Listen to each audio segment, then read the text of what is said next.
بالعالمين ونصلي ونسلم على أشرف الأنبياء والمرسلين نبينا محمد صلى الله عليه وسلم وعلى آله وصحبه أجمعين.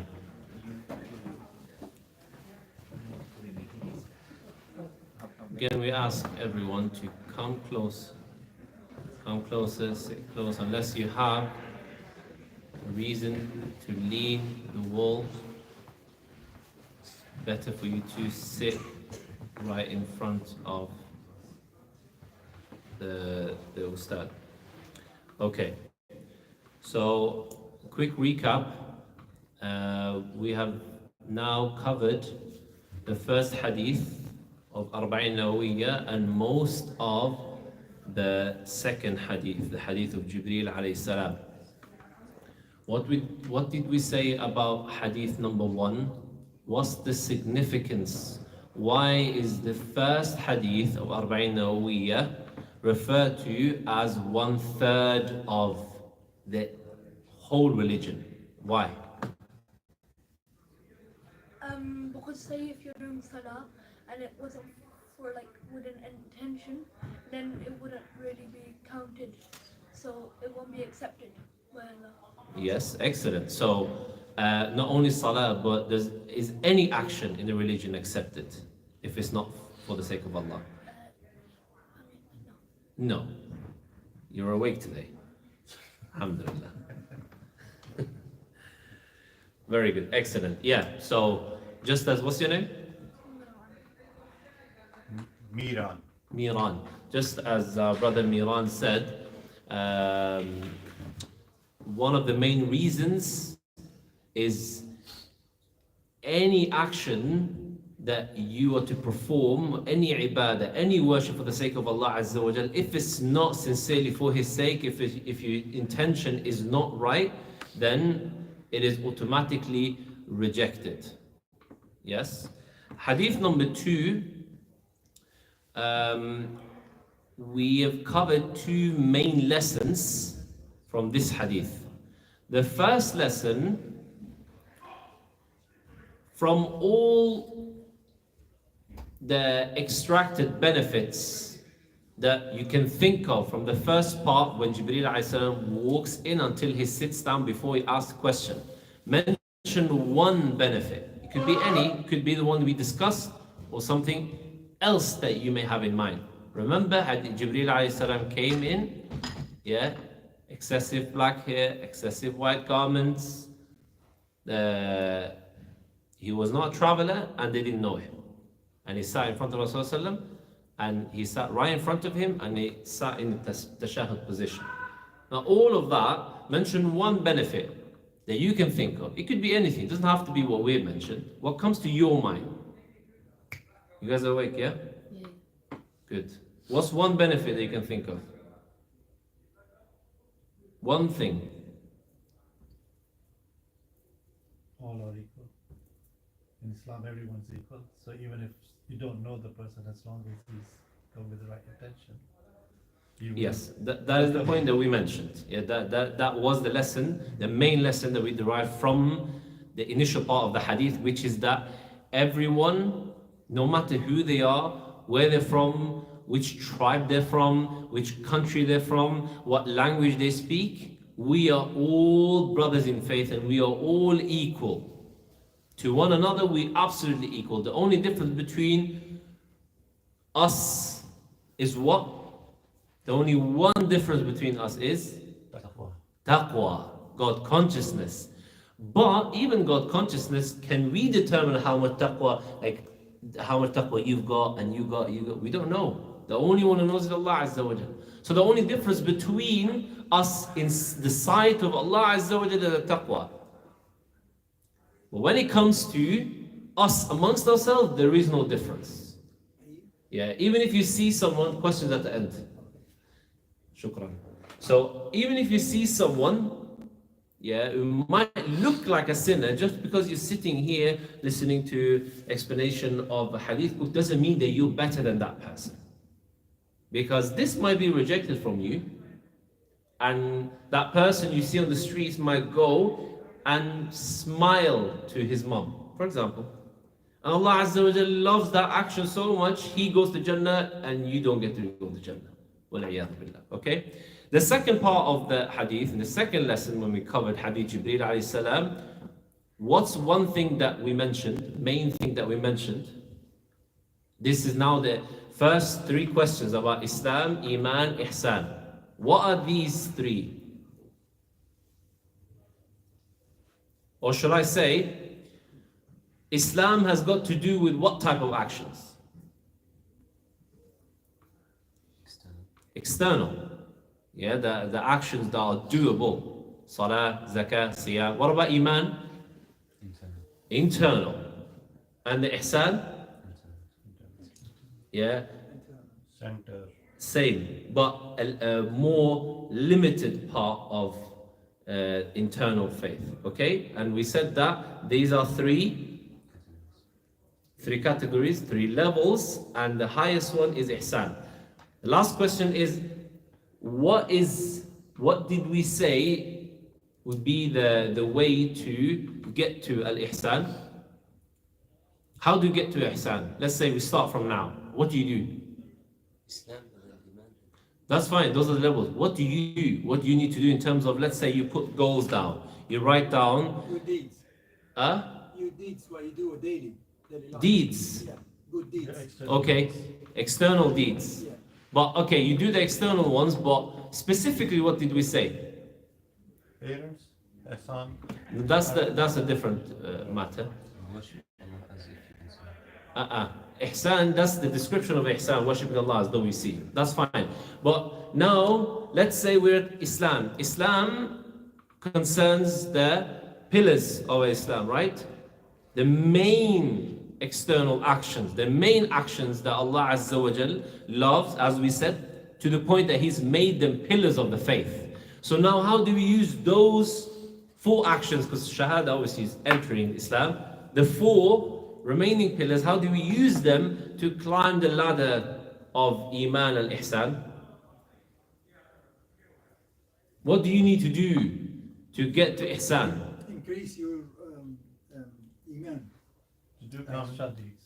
Extra deeds, Extra deeds. voluntary deeds, right? These four that we said, Salah, fasting, Zakah, and Hajj. You do the voluntary part of the voluntary version of these very actions, and you keep increasing. And what will happen as a result of you increasing in those actions? What will happen to you, Iman? Iman grow up. What would be the result of Iman going up? Ihsan. Your action will become even better. And what will happen when your action become even better? Your Iman will go up again. So what's happening? They're going back and forth until you reach Al-Ihsan. Okay?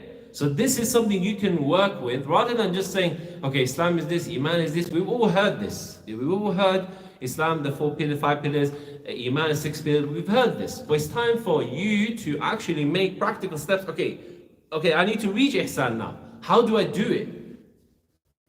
So this is why we mention these points. Ahsantum jami'an. Okay. The last part of Hadith Jibreel alayhi salam, after he finishes with the questions regarding Islam, Iman, Ihsan, he says, قال فأخبرني عن الساعة قال ما المسؤول عنها بأعلم من السائل قال فأخبرني عن أماراتها قال أن تلد الأمة ربتها وأن ترى الحفاة العراة العالة رعاء الشاء يتطاولون في البنيان ثم انطلق فلبثت مليا ثم قال يا عمر أتدري من السائل قلت الله ورسوله أعلم قال فإنه جبريل أتاكم يعلمكم دينكم رواه مسلم. Okay, so that's the concluding part of this great hadith. He says, tell me about the hour. What is the hour? Yawm al-Qiyamah, the day of judgment. And he says, the one asking is at the same level as the one being asked with regards to the ilm of the sa'ah. So, i.e. to say, me and you, we both are on the same level. in terms of what we know regarding the hour. Because the ilm of the hour, the ilm of Yawm al-Qiyamah, and when it will take place, is only known to Allah Azza wa Jalla. Okay? Then he says, tell me about some of its signs.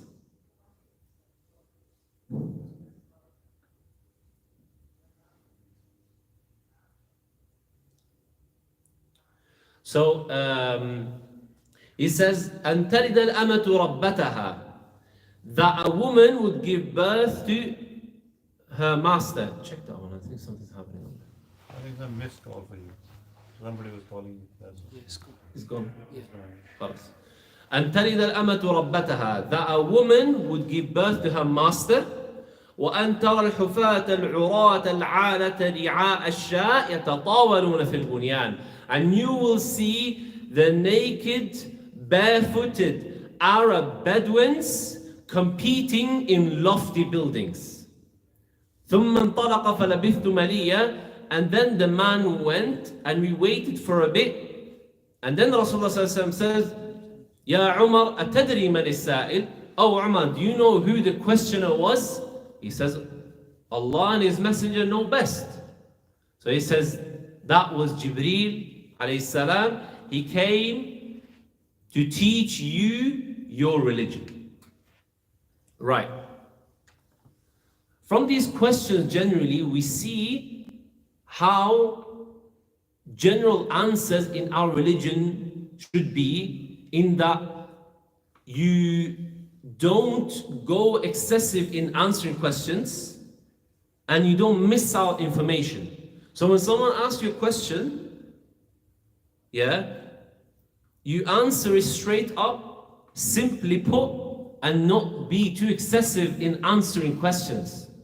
So when someone's asking you something, rather than going on and on, some people have said Islam is about Shahada, and Shahada is this, and Salah is this. And no. He mentioned the 5 pillars, that's it. 6 pillars, that's it. Okay? So that people around and the questioner can understand.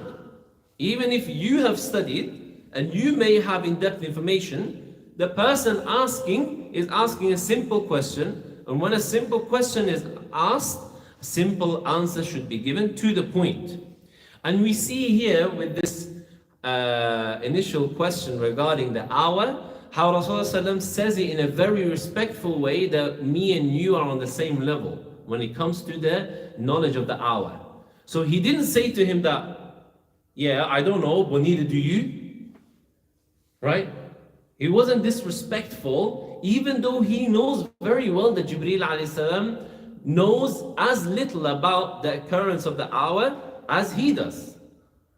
But despite that, you can see how respectful Rasulullah sallallahu alaihi wasallam is, even though he is Imam al-Anbiya wal-Mursaleen. He is the best man to ever walk on the face of this earth, and despite that, he shows us how to apply Islamic etiquettes, and from them is the way of answering questions and the way of not disrespecting anyone, no matter what they would ask from you. A question might seem simple to you, but that person might be sincere. He wants to know. And he's not everyone's going to be at the same level. So no matter what someone asks, you answer them. Even if they say, how many rak'at asr, brother? I can't remember. You don't laugh at them. We don't make jokes. You don't even know asr. How do you even pray them, bro? No, you respect them. Someone declined that.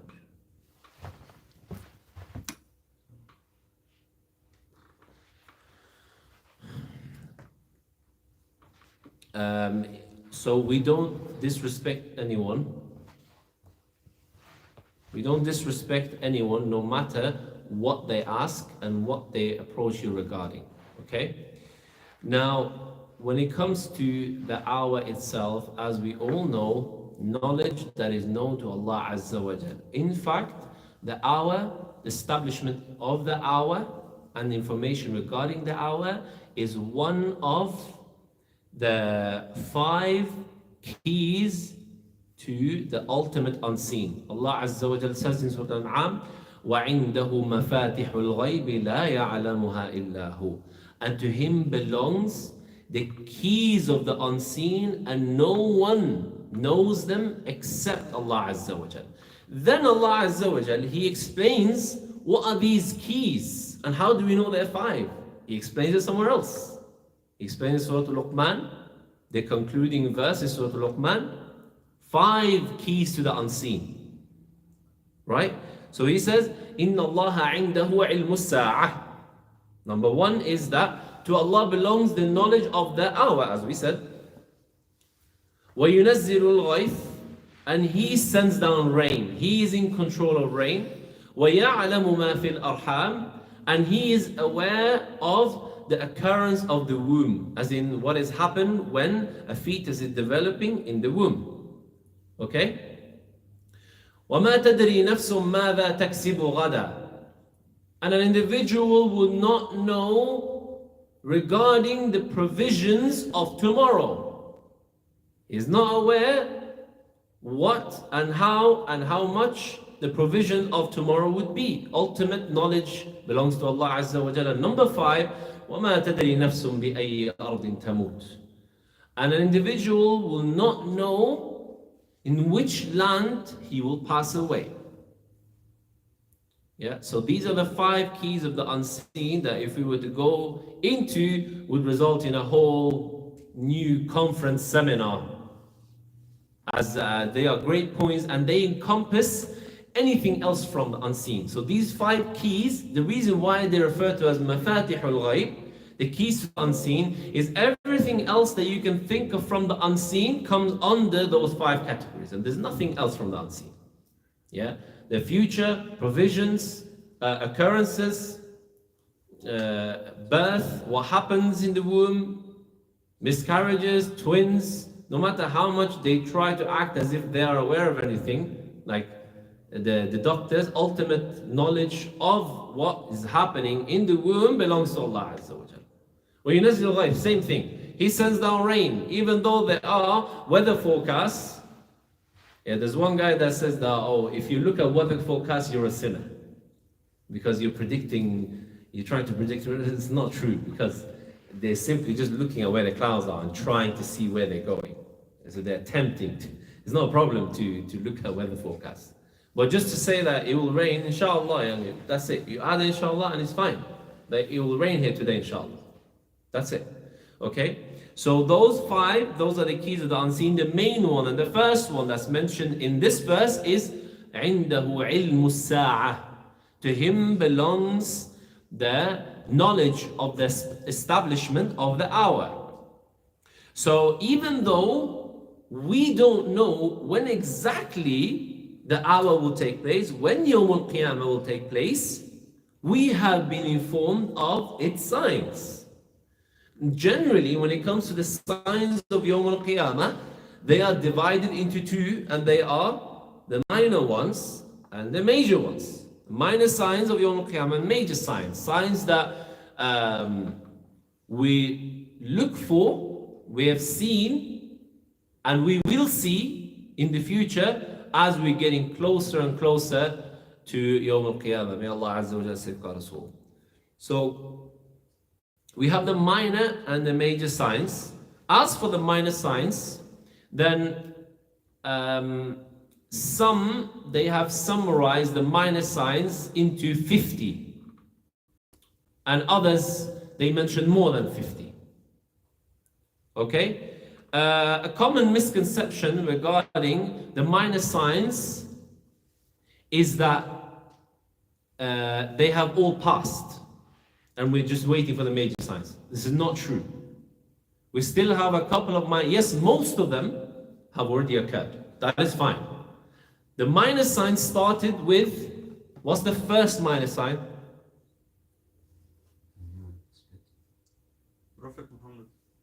Prophet Muhammad sallallahu alaihi wasallam. What about him? He's a sign of the Yawm al-Qiyamah. No. He is a sign, but what part of his life is a sign?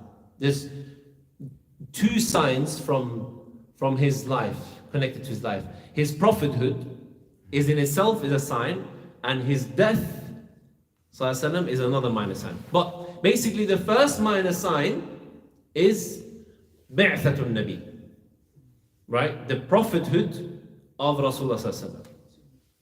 And the last minor sign will be some difference of opinion, but from the last sign, let's say Imam Mahdi. Yes, the coming of the Mahdi, who will lead the Muslims when the Muslims will become a united front once more, as predicted by Rasulullah sallallahu alaihi wasallam. So some of the minor ones that are still remaining, they would include the mountain of gold, the major earthquakes, the Mahdi, and some other minor signs, about 6, 7 that are left to be seen. Okay. The major sign, they are 10, all mentioned in one hadith. That's why they're numbered as 10. And the difference between them is the major signs, once they start, they have been described as pearls on a necklace. When you untie or undo the necklace and you keep it up, all of the pearls will fall out, one after another. So one will not even finish before the other one starts, and it will carry on like that until the very establishment of the hour. Okay? So the first major sign of Yawm al-Qiyamah is, first major sign, Al-Masih al-Dajjal, the Antichrist. And then you have the Isa alayhi salam, and you have Ya'juj wa Ma'juj, and you have the beast, and you have the sun rising from the west, and the fire taking people to the place of accountability. Okay? So those are the major signs that will occur in the future, inshallah. It looks like that's not far off. May Allah Azza wa Jalla safeguard us all. So before we get into the 2 minor signs that specifically mentioned in this hadith, just a quick point on this habit of a lot of us that we like to distance ourselves from Yawm al-Qiyamah by saying that there are still signs left. Yeah. Another minor sign, by the way, is the Arabian Peninsula. You might have seen that being shared everywhere. That it's become green. Everywhere is green. It's not true. Yeah, I think maybe that'll make people a bit more at peace, because it mentioned the Arabian Peninsula, and many of the photos that you see online of just greenery and it's as if it's become an oasis. It's not. It's fake. Okay, there is some greenery, but generally, when rainfall comes, there's greenery, and then in the summer it dries up again. Generally speaking, there is slightly more greenery, but a lot of those pictures that you see, they're focused on the greenery around Medina and Mecca, or on route from Medina to Mecca, or around Mecca. Yeah, but it's not greenery of Mecca. That's the sign. It's the greenery of the whole Arabian Peninsula. It will return to being oasis as it used to be. Yeah, so the whole of that peninsula would become green. You mean the Middle East, the whole Middle East? Arabian Peninsula. The Middle East can be even more north. Jordan, Syria, all Palestine, they're all considered Middle East.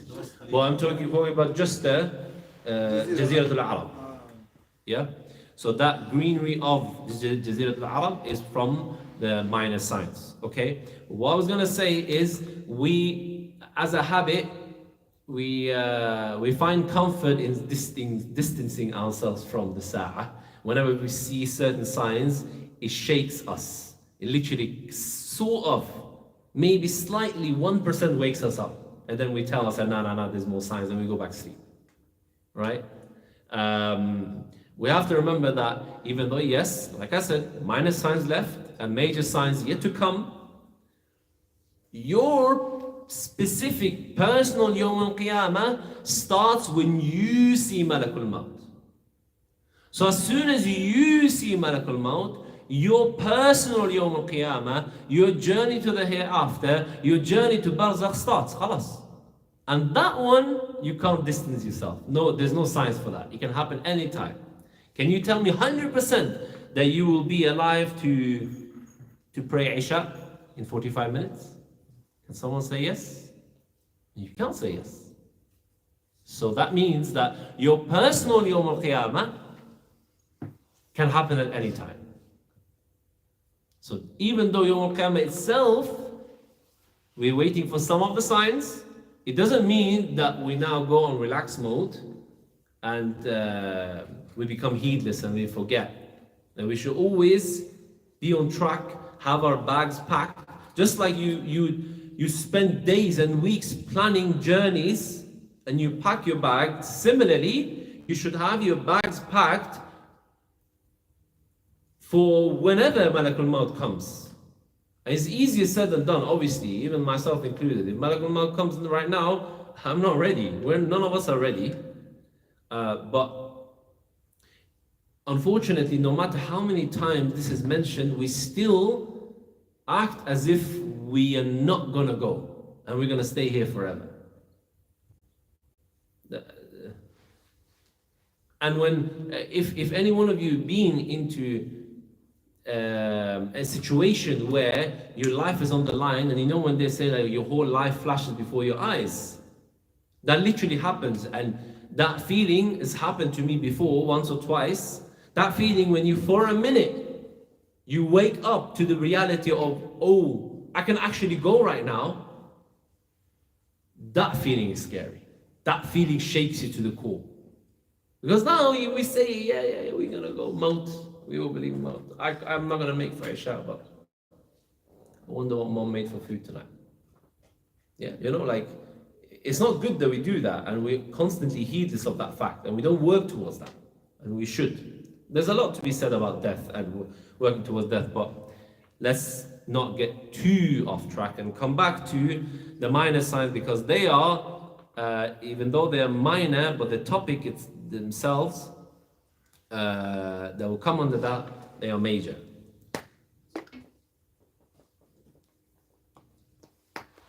So Jibreel then asked, قال فأخبرني عن أماراتها. Then tell me about some of its signs. Rasulullah then mentions two minor signs.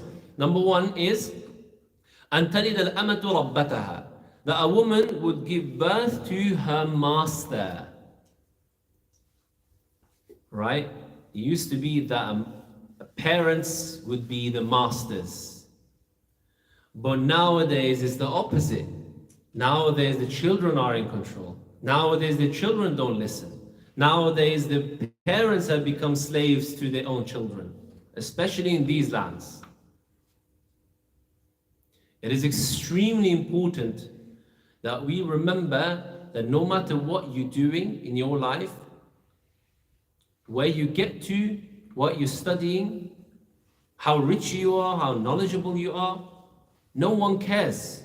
Until your last breath, you ought to, and you shall, and you must serve your parents. What did we say about the only action that's requiring ihsan as minimum? Birrul walidain. وَبِالْوَالِدَيْنِ إِحْسَانًا. As much as you can, as we said, everyone's ihsan, perfection towards their parents will be different. So serving your parents, being there for them, you will never be able to repay them. No matter where you get. There was a scholar, an elderly scholar of Hadith. He's teaching about 500 people. And in the middle of the class, his mom comes in. Imagine his mom. Very, very old. Basically senile. She's not mentally there. So she comes in and he's giving a dars. Right? Imagine like sitting here and the whole masjid is full and she comes that door over there. And then she comes, interrupts the dars, says, oh, what are you doing here? Didn't I tell you to feed the birds? Yeah, she's not there. The scholar, he stopped the lesson and he got up and went to his mum, took her hand, walked with her home and fed the birds that she wanted him to feed, asked for permission to go back. She granted the permission, then he came back and continued his dars. You know, he knows that she's not mentally there. So he can say, yeah, you know what? Yes, okay, mom. But he treated her with that much respect and service despite her being in that situation. So you always have to serve your parents as much as possible, as much as you can. No matter how old you get, as we said, how knowledgeable you get, because you're never gonna outdo your parents, right? Even if you become the most knowledgeable person on earth, you are still not ahead of your parents. Why? Because the whole life of worship and knowledge and scholarship goes to the bank account of your parents. So now imagine if all of your actions are copied, they have their own actions and your siblings, can you ever get in front of them? It's not logically possible, right? So remembering to always serve your parents, never cause them any problems, never cause them pain. You know, generally when you pray, right? When you pray, when you do sins, or no matter what action you're doing, do you know 100% if Allah Azza wa Jalla is happy with you? We don't know. We hope. We ask for the pleasure of Allah. Do we know if He's angry with us? We don't know, and we hope not, and we seek refuge from that. But the one who is good towards his parents, رضا الله في رضا الوالدين سخط الله في سخط الوالدين. So if parents are pleased, now you know Allah is pleased with you. And if your parents are angry, now you know Allah is angry at you. Remember at all times, yeah, parents, again, I know that sometimes parents are also not ma'soom, right? They make mistakes, just like every one of us. All of us, we make mistakes.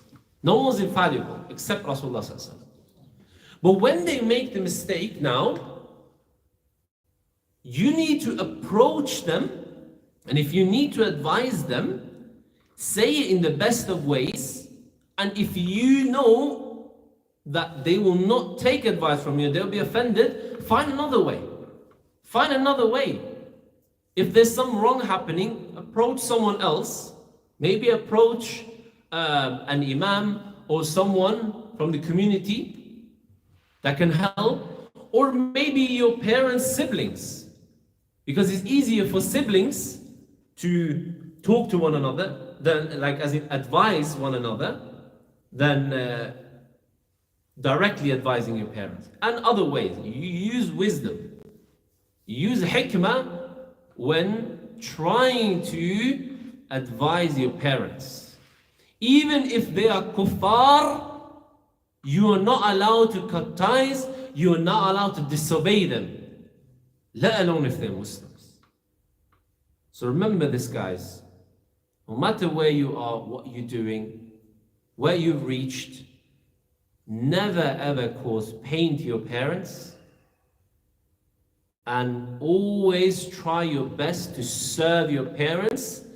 And when it comes to this hadith specifically, don't be from the ones that are mentioned here, and تَلِدَ الْأَمَةُ رَبَّتَهَا, that a woman will give birth to her master. Don't be from amongst those people. But try your best to be the opposite of those kinds of people. Okay? So that's the first sign that's mentioned. Number two, that you will see barefooted, naked, Bedouin Arabs competing in lofty buildings. I don't think I need to say much about that. We see that more and more becoming more prevalent as the days and the years pass. Higher and higher skyscrapers. The tallest skyscraper in the world is where? Huh? Dubai. Dubai, they used to be Bedouins, right? They used to be shepherds, Bedouins, with living off milk and dates. And now look at them. Multi-trillionaires. All of the Middle East Peninsula. And in terms of lofty buildings, we don't even have to go that far. Those ones, then there are new ones being constructed on a daily to compete with the one in Dubai. You know? So when we see these signs, all these signs happening before our eyes, it should come to us as a reminder that we wake up and we work towards that day that we're going to stand in front of Allah Azza wa Jalla and be accountable for every single action that we did in this life. The very last ayah that was revealed in the Quran is which ayah? Come on.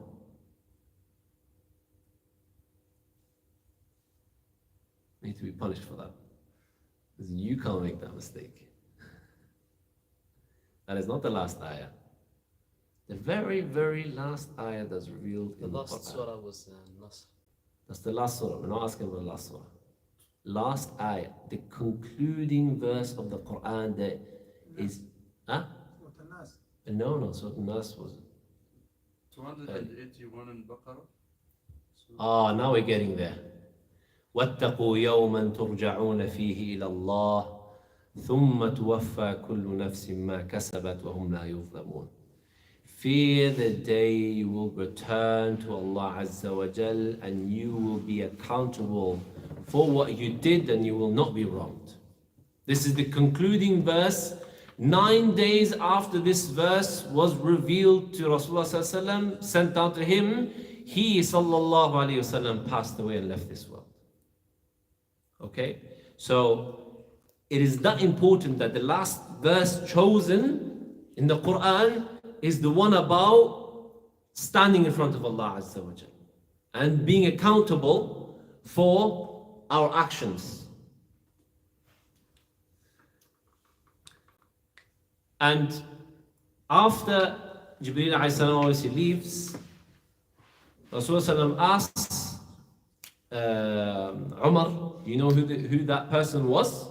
And he says, Allah and His Messenger know best. And he says, Jibreel alayhi salam, he came to teach you your religion. Now, there are countless more lessons and benefits that can be extracted from this great hadith. If we were to just cover hadith Jibreel for the next 6 months, I don't think we'll be able to finish it. Because there's so many more lessons, but the main ones that we have picked from this hadith, if we were to apply them to our lives, then alhamdulillah, that is still plenty. And you have other ones like how during all of this question answer session, the companions were absolutely silent, not interfering, not trying to make a point, not trying to raise their voice, not trying to be hasty in showing others that they also know what this is, what this topic is. So when you're sitting in majalisul ilm, and let's say a question is asked, no one answers except that ustad of that majlis, and everyone stays silent. And you only speak with the permission of that teacher.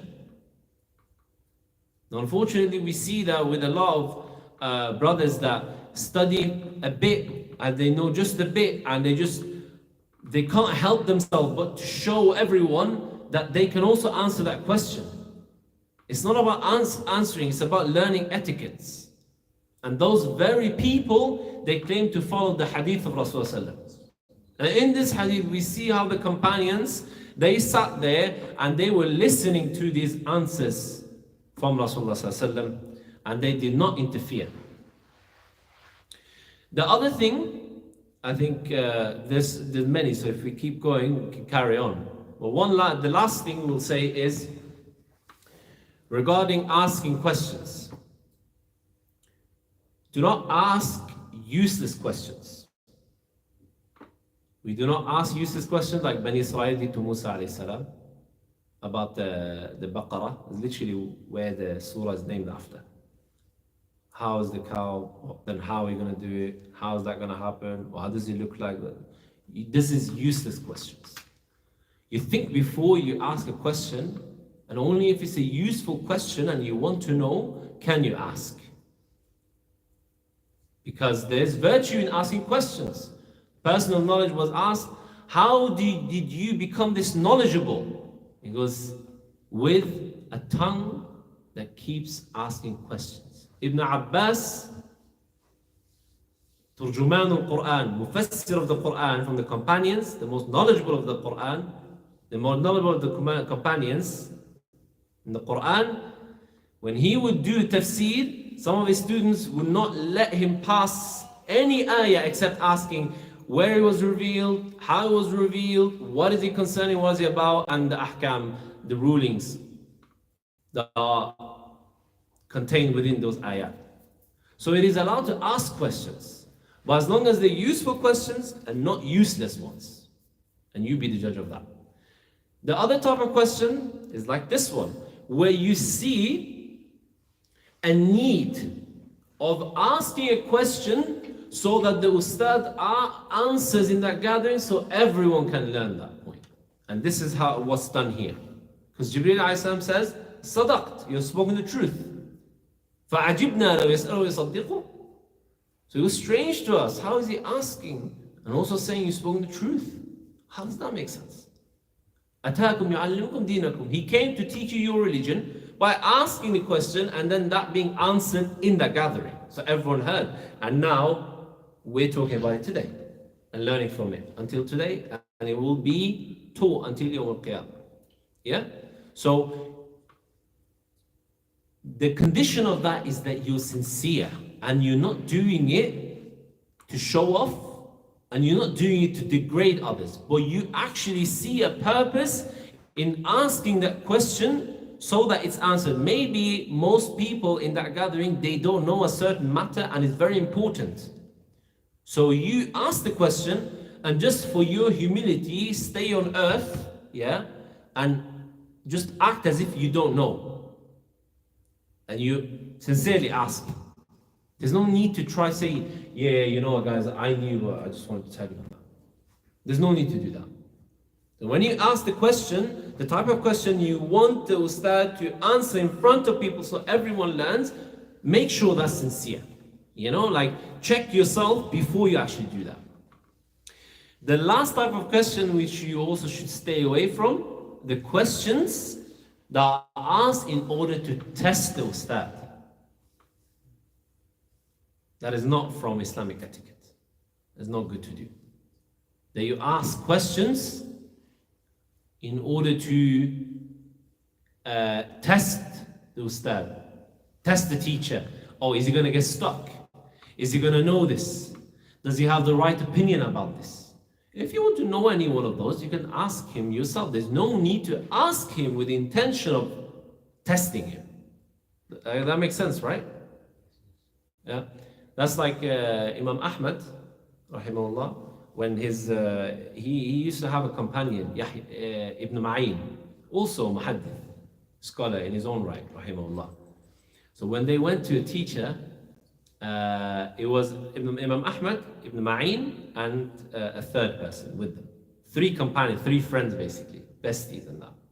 So they went to the teacher, and Ibn Ma'in was like, I'm gonna test his knowledge of hadith. Imam Ahmad said, don't do that. Don't do so. No, I need to know if his Bible is strong. We know he's strong. There's no need for you to test that teacher. But he's like, no, I'm still going to do it. Well, I told you. So they went to the scholar, they sat with him, and Imam Ahmad, he sat on his right side, and Ibn Ma'in, he sat on his left, and then the third person sat in front of him. So Ibn Ma'in starts asking questions. The way he's asking questions, he's asking about transmission of hadith. You know the people in the chain of narration? He's switching them on purpose to see if he can catch the teacher. So Ibn Ma'in, he mentioned the hadith. The scholar says, because the people in the chain, he switched them, right? He's played around with the chain. So the scholar is confused. I haven't heard of that one. And then he asks another one. The scholar says, I haven't heard of that one. So the third one, and he asks a few, and then the scholar clocked what he's doing. So he said, okay, keep quiet. He goes, as for the Imam Ahmad came here, and the other one that came, they came with sincerity. Yeah, they came to learn and acquire knowledge. As for you, and he was sitting next to him, and he did that and kicked him. He kicked him and goes, get out of here. This is not the etiquette of Tullab al-Ilm. Okay? So the point of that being that unless there's a very, very, very good reason to do so, even then there are other ways of doing it. It's not from etiquette, generally speaking, to ask the teacher for the purpose of testing him or trying to get him stuck or trying to prove your own point. May Allah Azza wa Jal grant us beneficial knowledge.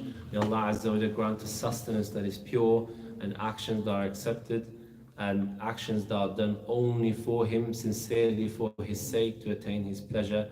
Barakallahu feekum. Any questions before we finish this lesson? Useful questions.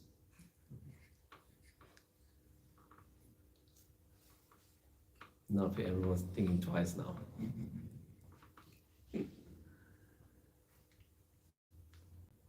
خلاص, if no more questions, then we'll leave it there. صلى على نبينا محمد وعلى آله وصحبه أجمعين.